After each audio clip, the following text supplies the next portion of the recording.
નમસ્કાર વિદ્યાર્થી મિત્રો આજે આપણે એન્ટ્રોપી પરના કેટલાક ન્યુમેરિકલ સોલ્વ કરીશું। પહેલો ક્વેશ્ચન તમારી એનસીઈઆરટી ની ટેક્સ્ટ બુકમાં આપેલો છે। પ્રશ્ન છે કે પ્રાકકથન કરો એટલે કે આગાહી કરો કે નીચેનામાંથી શેમાં એન્ટ્રોપી વધશે કે ઘટશે। મિત્રો એન્ટ્રોપી શું છે તો કે એન્ટ્રોપી એ અવ્યવસ્થાનું માપદંડ છે એમ કહી શકાય। એન્ટ્રોપી એ અવ્યવસ્થાનું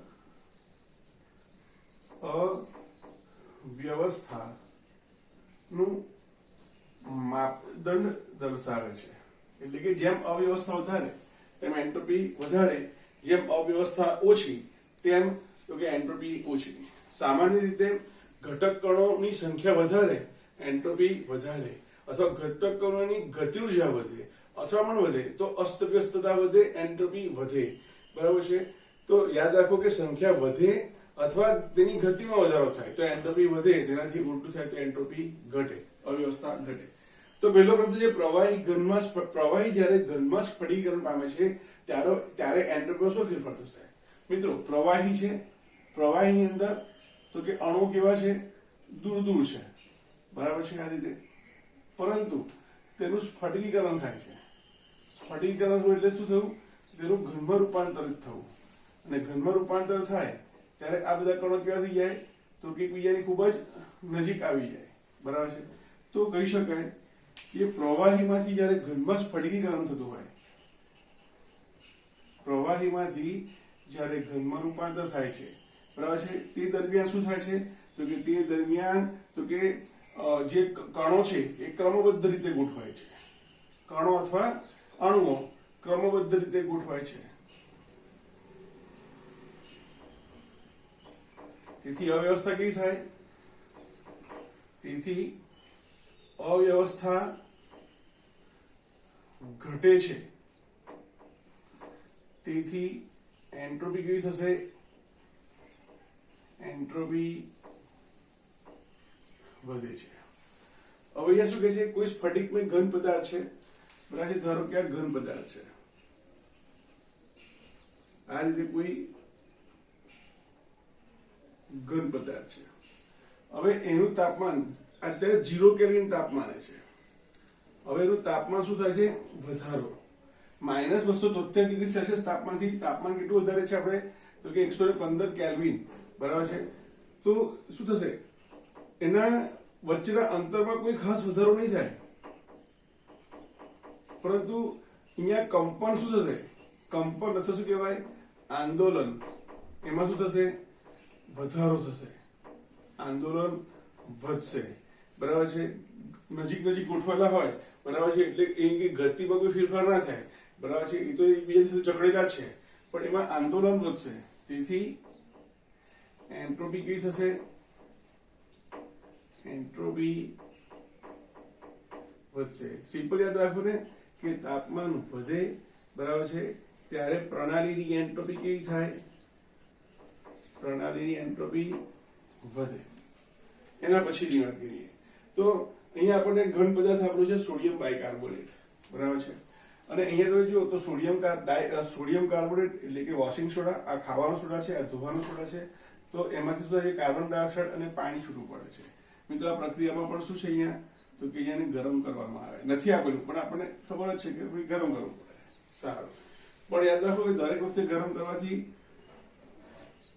એન્ટ્રોપી વધે જ, બરાબર છે, એવું જરૂરી નથી। અહીંયા ધ્યાન આપ્યું કે અહીંયા જે પ્રક્રિયક છે, અહીંયા આપણી પાસે જે પ્રક્રિયક છે એ કેવો છે તો કે ઘન પદાર્થ છે, સારું, એના મોલ કેટલા છે, 2 મોલ ઘન પદાર્થ છે, સારું। નિપજની વાત કરીએ તો નિપજની અંદર શું છે તો કે એની અંદર ઘન પદાર્થ તો છે જ, બરાબર છે, સાથે સાથે તો કે એની અંદર વાયુમય પદાર્થ પણ હાજર છે, અને વાયુમય પદાર્થ હાજર હોય એટલે અસ્તવ્યસ્ત ગતિ કરતો હોય, અને એના કારણે શું થાય તો કે અવ્યવસ્થા વધે। એટલે અહીંયા તો કે એક તો નિપજની અંદર ઘન પદાર્થ પણ છે અને વાયુમય પદાર્થ પણ છે, બરાબર છે, એમાં એક ઘન પદાર્થ છે અને 2 વાયુમય પદાર્થ છે, એટલે એના સંખ્યા કેવી થઈ ગઈ, વધી ગઈ। મિત્રો તેથી કહી શકાય કે 2 મોલ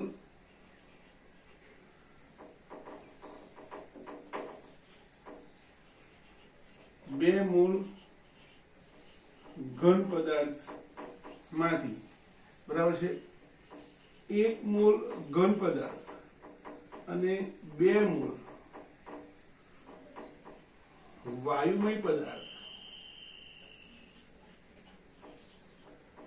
ઉત્પન્ન થાય છે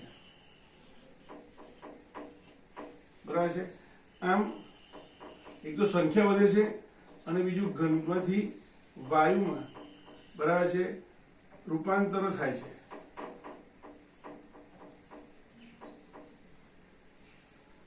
તેથી અવ્યવસ્થા કેવી થશે તેથી અવ્યવસ્થા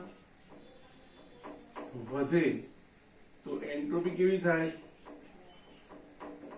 વધે અને પછીનો ક્વેશ્ચન જો H2 ગેસ બરાબર છે તમે જો અહીંયા H2 અણુ સ્વરૂપે છે અને અહીંયા હાઇડ્રોજન પરમાણુ સ્વરૂપે છે બંને વાયુ સ્વરૂપે છે બરાબર છે એટલે કે અહીં પ્રક્રિયક અને નિપજ વાયુમય સ્વરૂપે છે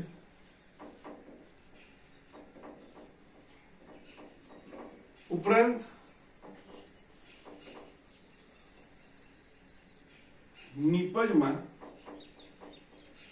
2 મોલ H પરમાણુ છે 2 મોલ H પરમાણુ છે એટલે કે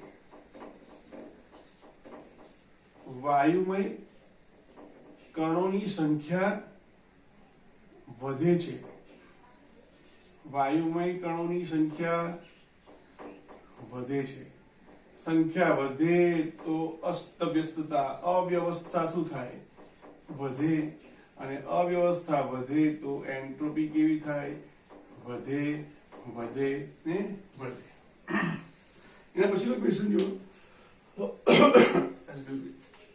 બેન્ઝીનની બાષ્પાયન એન્થાલ્પી 30.799 કિલોજૂલ પ્રતિ મોલ છે તેનું ઉત્કલન બિંદુ 353 કેલ્વિન છે તો પ્રવાહી બેન્ઝીનનું તેના ઉત્કલન બિંદુએ બાષ્પમાં રૂપાંતર થતો એન્ટ્રોપી ફેરફાર શોધો મિત્રો અહીંયા બેન્ઝીનની બાષ્પાયન એન્થાલ્પી આપી છે એનો અર્થ એવો થયો કે બેન્ઝીન લિક્વિડ ફોર્મમાં છે લિક્વિડ સ્ટેટમાં છે પ્રવાહી અવસ્થામાં છે અને એનું બાષ્પાયન કરવામાં આવે છે અને ત્યારે તે બેન્ઝીન વાયુમય સ્વરૂપમાં ફેરવાય છે બેન્ઝીન ગેસિયસ ફોર્મમાં ફેરવાય છે બરાબર છે તો આના માટે હંમેશા પ્રક્રિયા કેવી હોય બાષ્પાયન પ્રક્રિયા હંમેશા કેવી હશે ઉષ્મા શોષક હશે કેમ તો કે એને ઉષ્મા આપશું ત્યારે પ્રવાહીમાંથી એ વાયુમાં રૂપાંતરિત થશે બરાબર છે તો એનો અર્થ એવો થયો કે જે બાષ્પાયન એન્થાલ્પી છે બરાબર છે delta vaporisation H is equal to કેટલું હશે તો કે +3.799 બરાબર છે શા માટે કારણ કે પ્રક્રિયા કેવી છે ઉષ્મા શોષક છે બરાબર છે તમને એનું ઉત્કલન બિંદુ આપેલું છે બોઇલિંગ ટેમ્પરેચર અથવા બોઇલિંગ પોઈન્ટ છે 353 કેલ્વિન અહીંયા તમારે લખવાનું છે કિલોજૂલ મોલ ઇનવર્સ અથવા પ્રતિ મોલ બરાબર સૂત્ર શું થાય તો કે ડેલ્ટા S બરાબર ડેલ્ટા H બાષ્પાયન તમે આવું લખશો તો પણ ચાલશે અથવા ડેલ્ટા બાષ્પાયન H લખો તો પણ ચાલે અપોન T સારું ડેલ્ટા H બાષ્પાયનની વેલ્યુ કેટલી છે તો કે 30.799 કિલોજૂલ મોલ ઇનવર્સ છેદમાં ટેમ્પરેચર 353 કેલ્વિન મિત્રો કે ઉડાઈ ના દેતા કે ફોર કિલો છે અને અહીંયા કે ફોર તો કે કેલ્વિન છે બરાબર છે આનું સિમ્પ્લિફિકેશન કરીએ હું ડાયરેક્ટ જવાબ લખી દઉં જવાબ આવશે 0.0872 કિલોજૂલ કેલ્વિન ઇનવર્સ મોલ ઇનવર્સ બરાબર છે આ રીતે આપણે એન્ટ્રોપી ફેરફાર શોધી શકીએ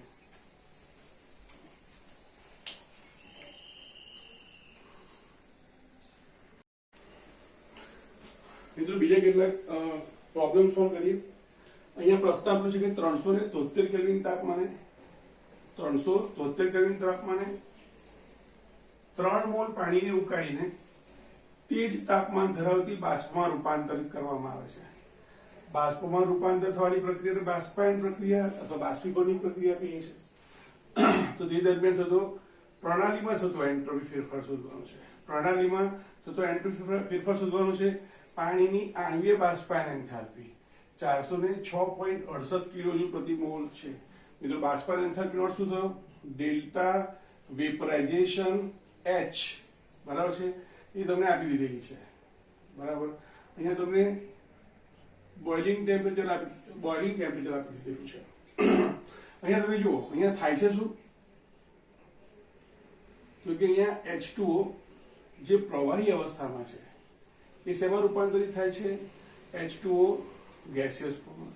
બરાબર છે. તો આ પ્રક્રિયા કઈ પ્રક્રિયા કહીશું આપણે? બાષ્પાયન પ્રક્રિયા કહીશું. શોર્ટમાં લખો તો શું લખાય? બાષ્પન પ્રક્રિયા કહીશું. બરાબર છે. તો આપણને ખબર છે કે બાષ્પન પ્રક્રિયા અથવા બાષ્પાયન પ્રક્રિયામાં ઉષ્મા શું કરવી પડે? આપવી પડે. બાષ્પાયન એ કેવી પ્રક્રિયા છે? ઉષ્મા શોષક પ્રક્રિયા છે. અને ઉષ્મા શોષક પ્રક્રિયા હોય તો ડેલ્ટા H કેવો થાય? તો કે delta H of vaporisation is equal to positive થાય. અહીંયા તમને વેપરાઇઝેશનનું મૂલ્ય આપેલું છે 1 મોલ માટે. તો અહીંયા લખીશું આપણે કે 1 મોલ પાણીની બાષ્પાયન એન્થાલ્પી કેટલી છે?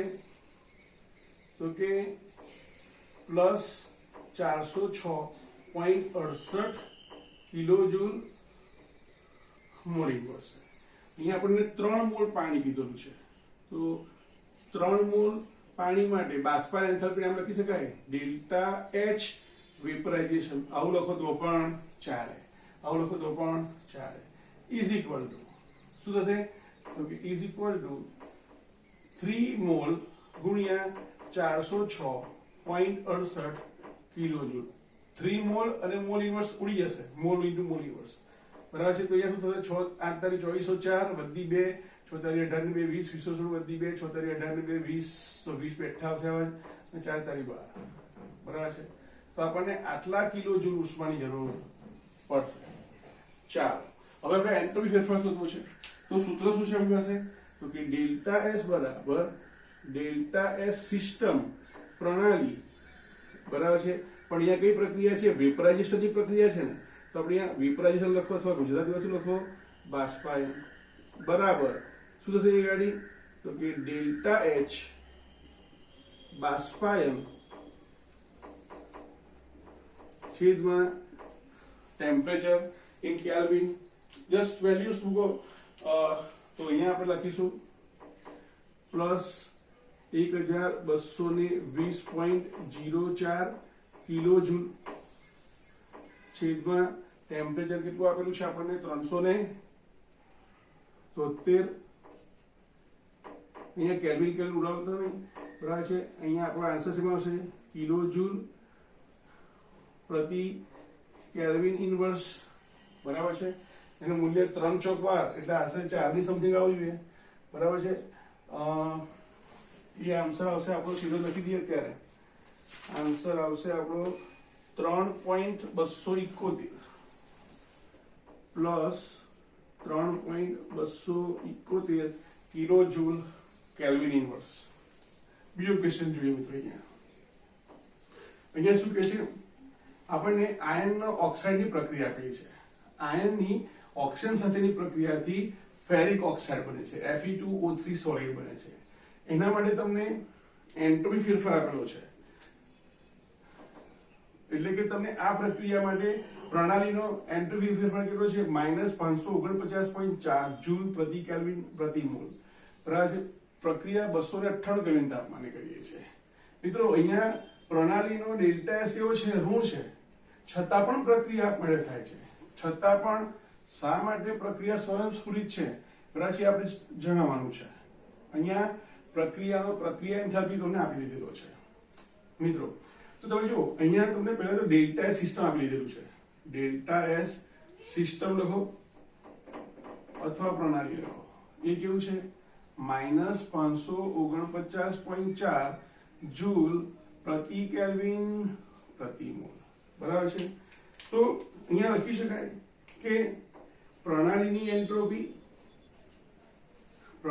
એન્ટ્રોપી નેગેટિવ છે. બરાબર છે. પરંતુ પ્રક્રિયા આપમેળે થાય છે. પ્રક્રિયા કેવી છે? આપમેળે થાય છે. તો આપણે શું કરવું પડે? તો કે આપણે ડેલ્ટા એસ ટોટલ શોધવું પડશે. મિત્રો ડેલ્ટા એસ ટોટલ શું છે? તો કે ડેલ્ટા એસ પર પ્રણાલી અને ડેલ્ટા એસ પર્યાવરણ આ બંનેનો સરવાળો કરીએ, બરાબર છે, એને શું કહેવાય? ડેલ્ટા એસ ટોટલ કહેવાય. અને જો delta S total greater than 0 થાય તો કહી શકાય કે પ્રક્રિયા કેવી હશે? આપમેળે થતી હશે. તો મિત્રો અહીંયા આપણે શું કરવું પડશે? આપણે ડેલ્ટા એસ ટોટલ શોધવું પડશે. મિત્રો અહીંયા આપણે શું કરવું પડશે? ડેલ્ટા એસ ટોટલ શોધવું પડશે. તો ડેલ્ટા એસ ટોટલ માટે પહેલા મારે શું કરવું પડશે? ડેલ્ટા એસ પર્યાવરણ શોધવું પડશે. ડેલ્ટા એસ પર્યાવરણ શોધવું પડે. તો ચલો પહેલા ડેલ્ટા એસ પર્યાવરણ શોધી લઈએ આપણે. મિત્રો ધ્યાન આપજો અહીંયા તો કે પ્રક્રિયાની એન્થાલ્પી -1648 × 10⁻³ કિલોજૂલ પ્રતિ મોલ છે. એટલે કે પ્રક્રિયા કેવી છે? ઉષ્માક્ષેપક પ્રક્રિયા છે. બરાબર છે. તો એનો અર્થ એવો થયો કે અહીંયા એ ઉષ્મા ક્યાં ગઈ? તો કે ઉષ્મા પર્યાવરણમાં ગઈ. બરાબર છે. એટલે એના માટે એનું મૂલ્ય કેટલું થશે? તો કે પ્લસ મૂલ્ય થશે. એટલે આપણે શબ્દોમાં આ રીતે લખીશું કે અહીંયા પ્રક્રિયા કેવી છે? પ્રક્રિયા અહીંયા લખી કે પ્રક્રિયા એન્થાલ્પી ડેલ્ટા RH કેવી છે? તો કે ડેલ્ટા RH પ્રમાણિત છે -1648 × 10⁻³ કિલોજૂલ મોલ ઇન્વર્સ છે. બરાબર છે. એનો શું થયો કે પ્રક્રિયા કેવી છે? ઉષ્મા ક્ષેપક છે. તો એનો અર્થ એવો થયો કે પ્રણાલી પર્યાવરણમાં ઉષ્મા શું કરે છે? મુક્ત કરે છે. તો મિત્રો પર્યાવરણની વાત કરીએ તો પર્યાવરણમાં શું થાય છે? એ ઉષ્મા મેળવે છે. તેથી કહી શકાય કે પર્યાવરણ +1648 × 10⁻³ કિલોજૂલ પ્રતિ મોલ ઉષ્મા શું કરે છે? તો કે ઉષ્મા મેળવે છે. બરાબર છે. તો અહીંયા આપણે સૂત્ર લખીએ કે ડેલ્ટા એસ સરાઉન્ડિંગ અથવા ડેલ્ટા એસ પર્યાવરણ એના બરાબર ડેલ્ટા એચ. બરાબર છે. ડેલ્ટા એચ અહીંયા શું લઈશું આપણે? ડેલ્ટા એચ ડેલ્ટા RH લખી દઈએ અપોન ટી.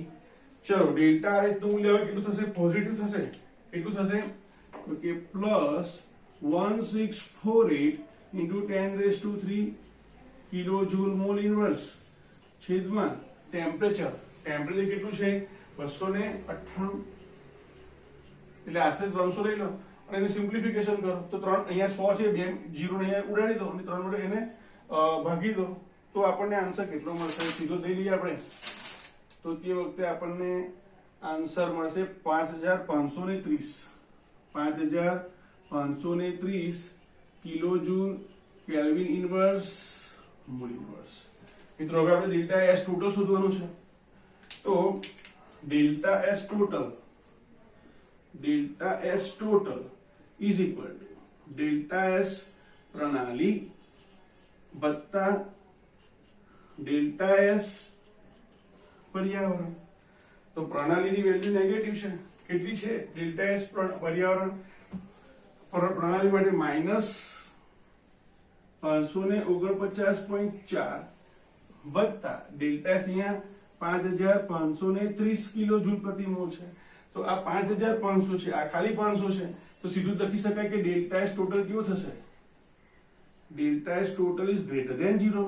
તેથી કહી શકાય કે તેથી પ્રક્રિયા આપમેળે છે. મિત્રો તમે જુઓ, પ્રક્રિયા આપમેળે છે તે ચકાસવા માટે ફક્ત પ્રણાલીની એન્ટ્રોપી નહીં પરંતુ કુલ એન્ટ્રોપી ફેરફાર આપણે શોધવો પડે છે. તો એક ટાઈમ કન્ઝ્યુમિંગ પ્રોસેસ છે. આવું ના કરવું પડે એટલા માટે એક નવું ઉષ્માગતિકીય વિધેય શોધવામાં આવ્યું, જેને આપણે ગિબ્સ મુક્ત ઉર્જા તરીકે ઓળખીએ છીએ, જેનો આપણે નેક્સ્ટ વિડીયો લેક્ચરમાં આપણે સ્ટડી કરીશું. મિત્રો, ચેપ્ટર પૂરું થવાને આરે આવીને ઊભું છે. બસ 2 કે 3 વિડીયો લેક્ચરમાં ચેપ્ટર પૂરું થઈ જશે.